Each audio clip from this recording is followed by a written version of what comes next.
Hello, good morning, students. How are you today? Fine? Great? Yups. I hope that all of you are happy and healthy, and we will start our lesson. So, before we start our lesson, we want to ask, how is your weekend? Is it fun? Okay. So, what about having breakfast? Have you had your breakfast this morning?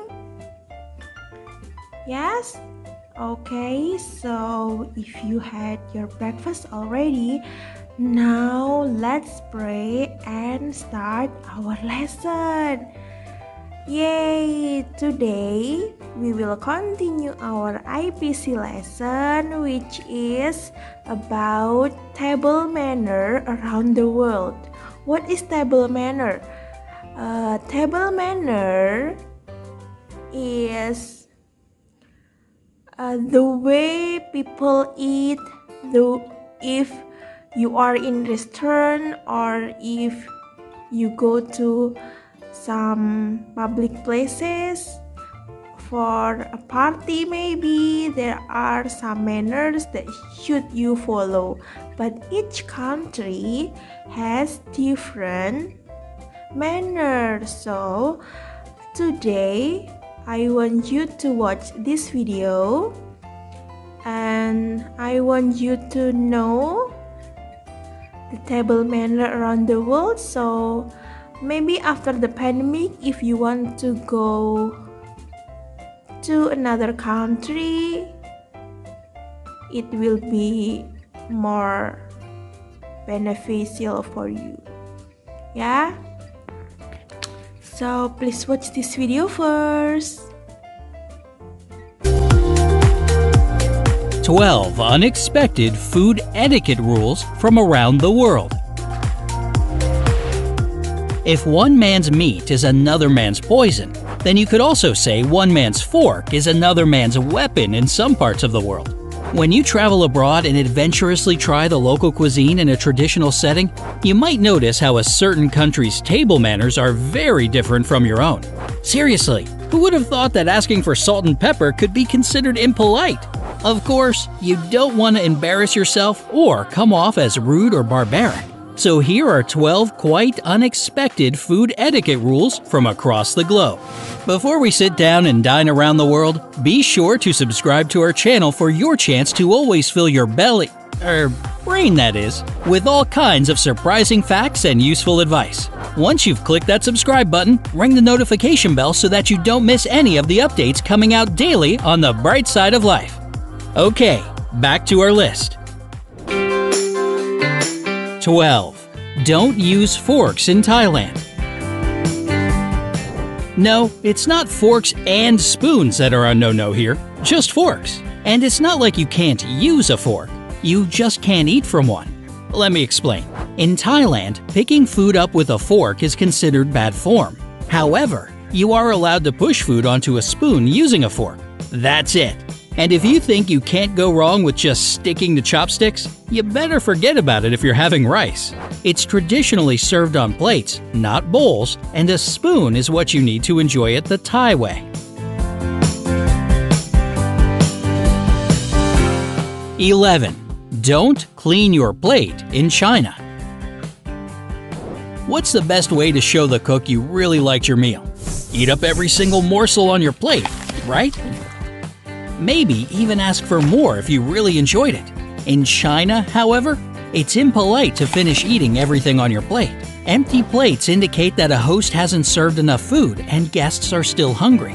So if you want to compliment the chef or host, leave some food on your plate, no matter how tasty it is. Yes, you'll need to control yourself somehow. Oh, and believe it or not, belching at the table isn't just acceptable, but also a great way to show you're enjoying the meal. 10. Be ready to share a plate in Ethiopia. As you sit at the table in Ethiopia waiting for someone to give you a plate to eat from, you might miss the actual meal. Everyone else will just eat from one large serving plate in the middle of the table without using any cutlery. For many locals, getting a plate to yourself is weird and even wasteful. Only grab from the part of the serving dish closest to you. Reaching across is considered rude. Also, wait for the end of the meal to enjoy the meat dishes. They're the last thing to be eaten.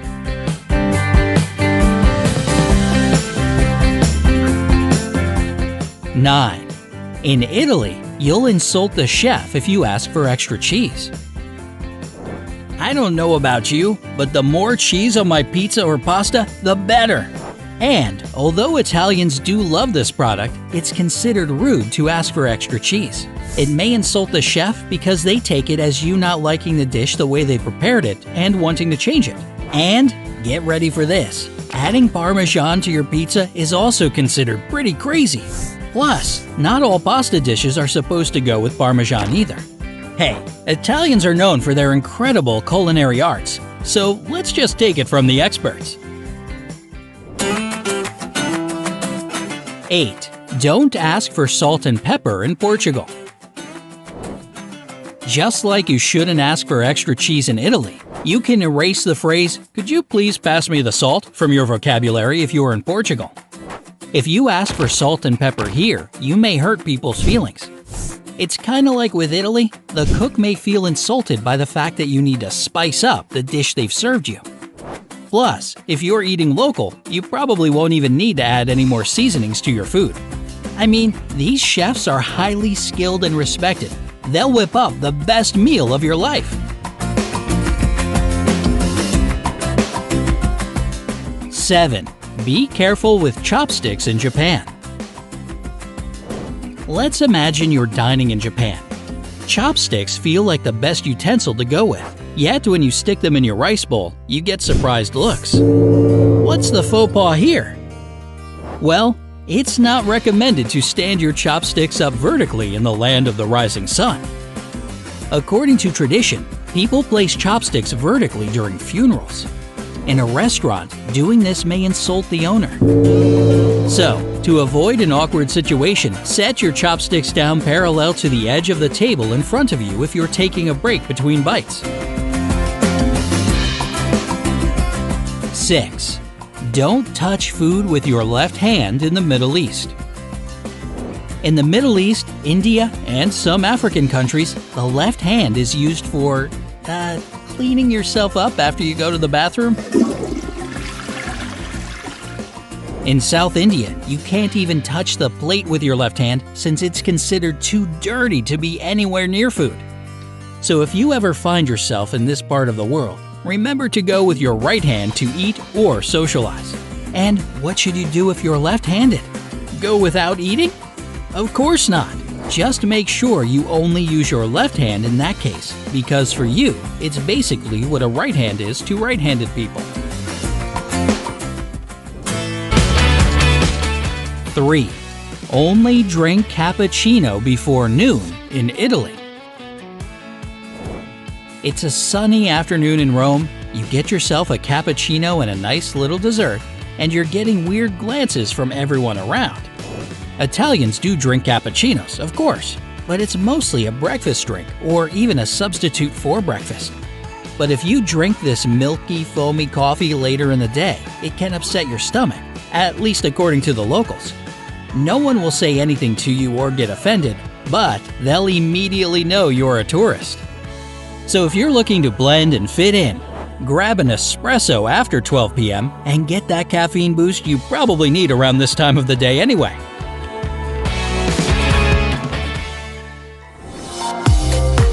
2.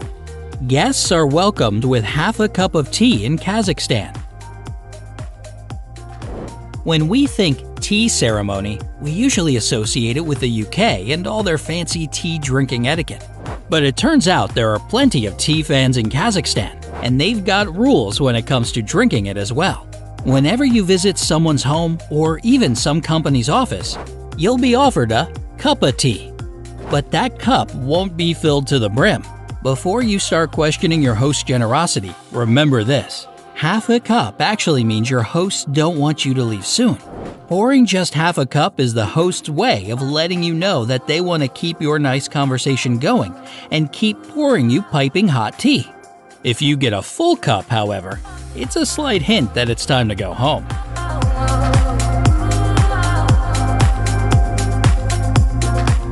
1.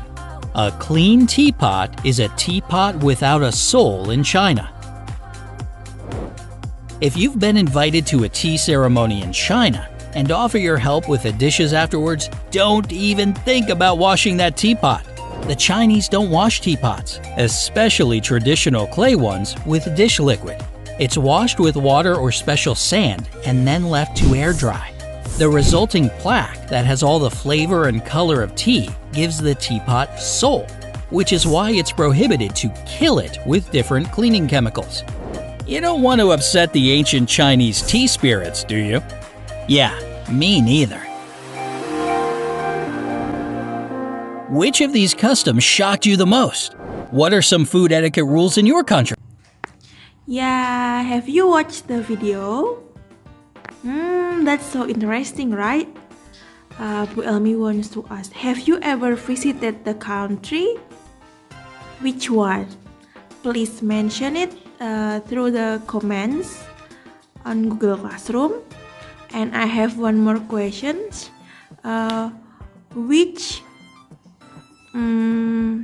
manner is the most interesting for you? Ibu Elmi noticed that